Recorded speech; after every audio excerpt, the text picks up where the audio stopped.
ଖ୍ରୀଷ୍ଟଙ୍କ ଜଗରେ ମୋର ପ୍ରିୟର ବିଶ୍ୱାସୀଗଣ ସମସ୍ତଙ୍କୁ ମୋର ନମସ୍କାର ଓ ଜୟ ଯୀଶୁ। ଏହି ଅକ୍ଟୋବର ମାସକୁ ଆମର କାଥଲିକ୍ ଧର୍ମ ମଣ୍ଡଳୀ ମା ମେରୀଙ୍କର ଭକ୍ତିରେ 10 ଦିନିଆ ମାଳା ଜପରେ ଉତ୍ସର୍ଗ କରିଥାଏ।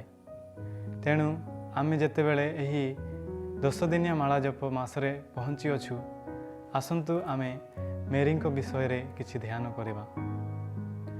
ଯେପରି ଆମେ ଜାଣୁ, ମେରୀ ହେଉଛନ୍ତି ଯୀଶୁଙ୍କର ମା, ଆମରି ମା ଏବଂ ସାରା ଜଗତର ମା। ଯେତେବେଳେ ଆମେ ମେରୀଙ୍କ ଜୀବନୀ ଦେଖିବା, ତାଙ୍କର ଜୀବନ ଏହି ଜଗତରେ ଏକ ରହସ୍ୟମୟ ହୋଇଥିଲା, କାରଣ ସେ ଈଶ୍ୱରଙ୍କର ଯୋଜନାକୁ ପୂରାପୂରି ଭାବରେ ବୁଝିପାରିନଥିଲେ। କିନ୍ତୁ ଈଶ୍ୱରଙ୍କ ଉପରେ ଭରସା ରଖି ସେ ସେହି ଈଶ୍ୱରଙ୍କର ରହସ୍ୟମୟ ଯୋଜନାକୁ ଗ୍ରହଣ କରି ନେଇଥିଲେ ଏବଂ ସେହି କ୍ଷଣିଠାରୁ ତାଙ୍କୁ ତାଙ୍କର ଜୀବନରେ ବହୁତ କିଛି ତ୍ୟାଗ କରିବାକୁ ପଡ଼ିଥିଲା। ଏବଂ ଆମେ ଜାଣୁ, ଏହି ସମୟରେ ମେରୀଙ୍କର ବିବାହ ହୋଇନଥିଲା, କେବଳ ତାଙ୍କର ଗଣ୍ଠି ବନ୍ଧା ସରିଥିଲା।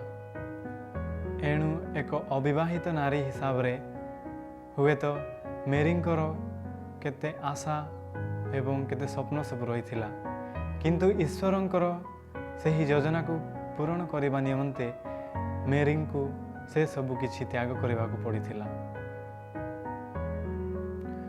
ଏବଂ ମେରୀ ମଧ୍ୟ ଜଣେ ସାହସୀ ନାରୀ ଥିଲେ, କାରଣ ସେ ଜାଣିଥିଲେ ଯେ ଯଦି ଜଣେ ଅବିବାହିତ ନାରୀ ଗର୍ଭବତୀ ହୁଏ, ତେବେ ସମାଜରେ ସେ ବ୍ୟଭିଚାର ବୋଲି ଧରାଯାଏ ଏବଂ ତାଙ୍କୁ ପଥର ସହିତ ଆଘାତ କରି ଜୀବନରୁ ହତ୍ୟା କରାଯାଏ। କିନ୍ତୁ ମେରୀ ଏହିସବୁ ଜାଣିଥିଲେ ସୁଦ୍ଧା ତାଙ୍କର ଯୁବତୀ ଈଶ୍ୱରଙ୍କର ଏକମାତ୍ର ପୁତ୍ରଙ୍କୁ ନିଜ ଗର୍ଭରୁ ଜନ୍ମ ଦେବା ପାଇଁ ସେ ରାଜି ହୋଇଥିଲେ ଏବଂ ସେହି କ୍ଷଣିଠାରୁ ତାଙ୍କୁ ତାଙ୍କର ଜୀବନରେ କେତେ ଦୁଃଖ, କଷ୍ଟ ଓ ବାଧାବିଘ୍ନ ସହ୍ୟ କରିବାକୁ ପଡ଼ିଥିଲା। ଆମେ ଜାଣୁ, ପ୍ରବକ୍ତା ସିମେୟନଙ୍କ ଭବିଷ୍ୟବାଣୀ ଅନୁଯାୟୀ ମେରୀଙ୍କର ହୃଦୟରେ ଏକ ଖଡ଼୍ଗ ଭେଦ କଲା। ସେ ନିଜ ପୁତ୍ର, ଯାହାଙ୍କୁ ସେ 9 ମାସ ନିଜ ଗର୍ଭରେ ଧରି ଜନ୍ମ ଦେଇଥିଲେ, ସେହି ପ୍ରିୟ ପୁତ୍ରଙ୍କର ମୃତ୍ୟୁକୁ ସେ ନିଜ ଆଖିରେ ଦେଖିଲେ। ଏହା ମେରୀଙ୍କ ପାଇଁ କେଡ଼େ କଷ୍ଟମୟ ହୋଇଥିବ, କିନ୍ତୁ ସେ ଈଶ୍ୱରଙ୍କ ଠାରେ ଭରସା ରଖି ସବୁ କିଛି ସହ୍ୟ କରିନେଲେ।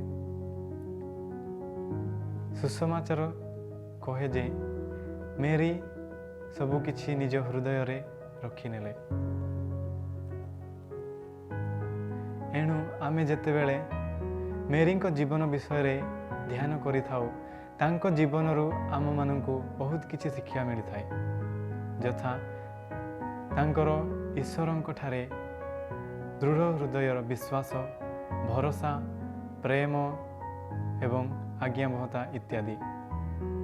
ତେବେ ଆସନ୍ତୁ ମେରୀଙ୍କ ମଧ୍ୟସ୍ଥିରେ ଆମେ ଈଶ୍ୱରଙ୍କୁ ପ୍ରାର୍ଥନା କରିବା ଏବଂ ତାଙ୍କର ଅନୁଗ୍ରହ ଭିକ୍ଷା କରିବା, ଯାହାଦ୍ୱାରା ଆମେ ନିଜର ଦୁର୍ବଳ ମନ ହୃଦୟକୁ ପରିଣତ କରି ମେରୀଙ୍କ ପରି ଈଶ୍ୱରଙ୍କ ଠାରେ ଦୃଢ଼ ବିଶ୍ୱାସ ଓ ଭରସା ରଖି ଆମର ଜୀବନକୁ ଏକ ଭଲ ଖ୍ରୀଷ୍ଟୀୟ ବିଶ୍ୱାସୀ ରୂପେ ଆଗେଇ ନେଇପାରିବା।